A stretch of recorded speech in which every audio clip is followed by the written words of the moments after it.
Okay, you guys. So this is the second video I'm making for this here, and it's funny. Look, I'm by no means a tape machine expert, and I when I first threaded this machine, I was threading the tape around this thing, which I still need to look at the manual and see what the heck this is for. It's got two positions. Frankly, I don't know what's what. Um, I thought maybe that was for lifting the tape off here, but it doesn't. Anyway, so now that I've actually threaded the tape correctly, it pulls and fast forwards and rewinds better. Um, and I see this. I'll show you. Like the lifters still work, but I don't like. To me, they're not lifting enough. I don't know if they just need a little bit of lube or something.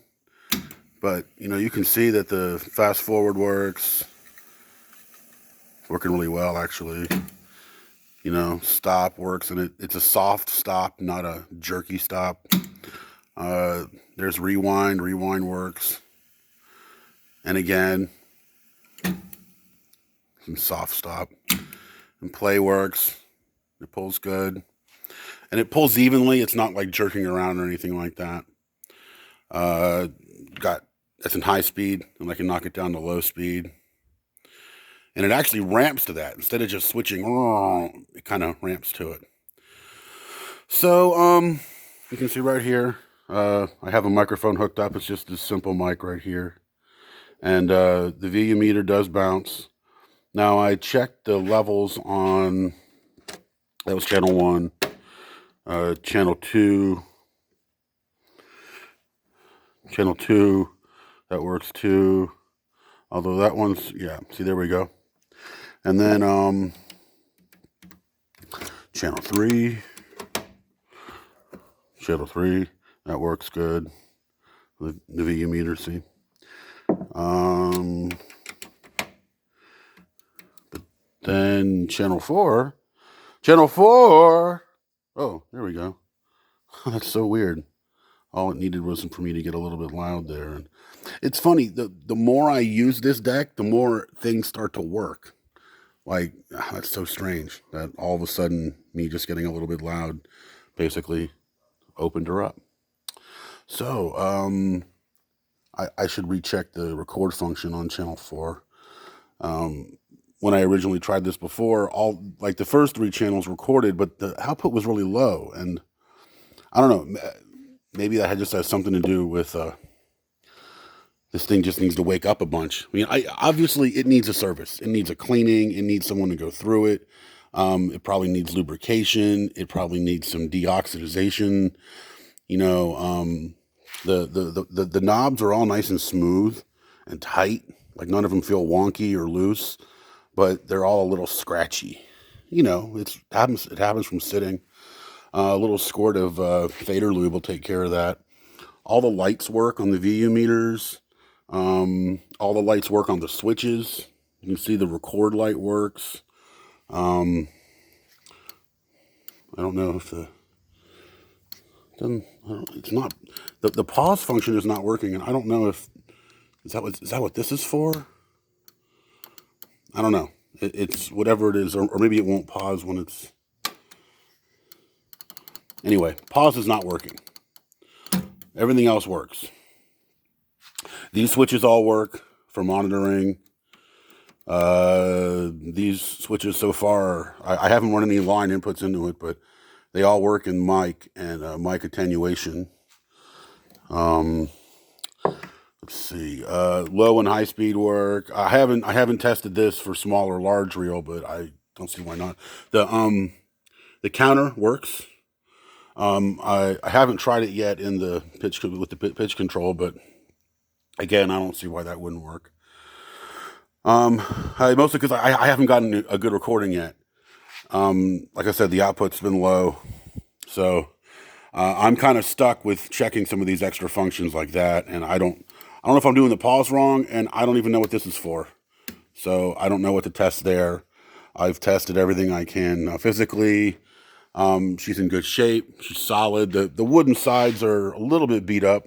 You can see on the bottom there's wear. The back corner's a little chewed up. It's the same way on this side. Really chewed up here. And then it's missing part of the vinyl veneer, or sorry, not vinyl, but the wood veneer right here underneath it goes all the way to the corner.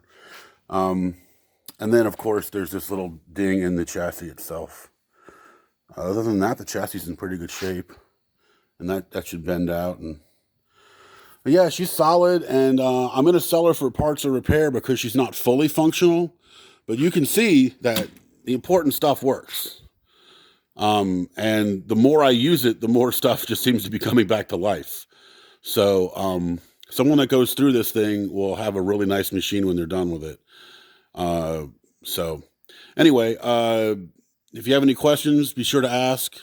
I'm selling this thing. I'm going to go ahead and just sell this with the take-up reel and with the Quantigy 499 reel.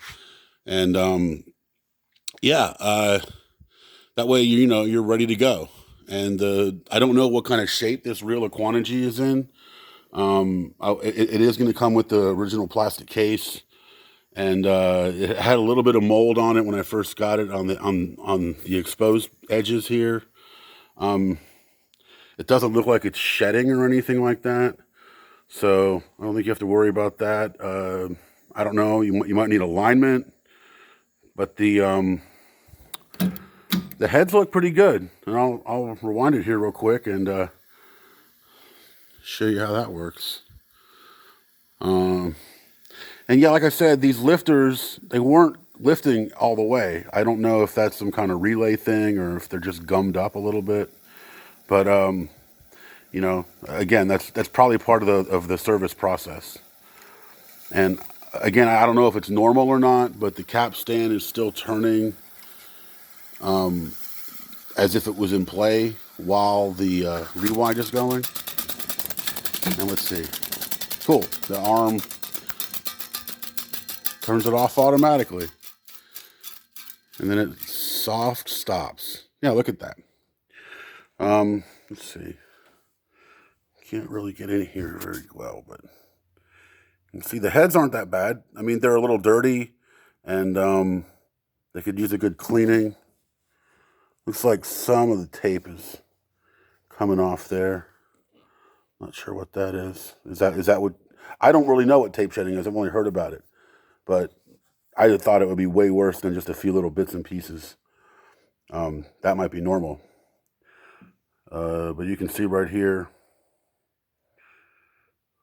And I did notice when I was recording on channel 2 that it wasn't quite erasing what was already there. There was something on the tape, and I don't know if this tape was even used with this deck. It came with it when I got it. I don't know if it goes to it, but anyway. So yeah, a little bit of a mystery here as far as a few of the details.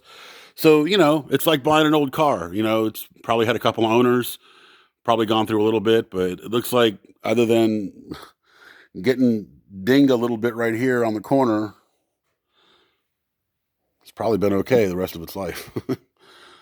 And yeah. So yeah, guys, I'm selling this here, and give me some. If you don't like the price that I'm asking for it, just make me an offer. I'm not going to budge a lot because this deck is already pretty cheap as far as what I'm asking for it. And these are in demand. This is a really good thing to hybridize with your digital studio. You can run 4 tracks, do 4-track drums. You could stripe 1 track with SMPTE and then record up to 3 tracks at a time analog and then dump them back in your DAW. Lots of fun stuff. Not really the audiophile type deck because, this is designed for recording, not really so much for reproduction, though it does work for that. Anyway, yep, I've rambled enough. Let me know what you guys think.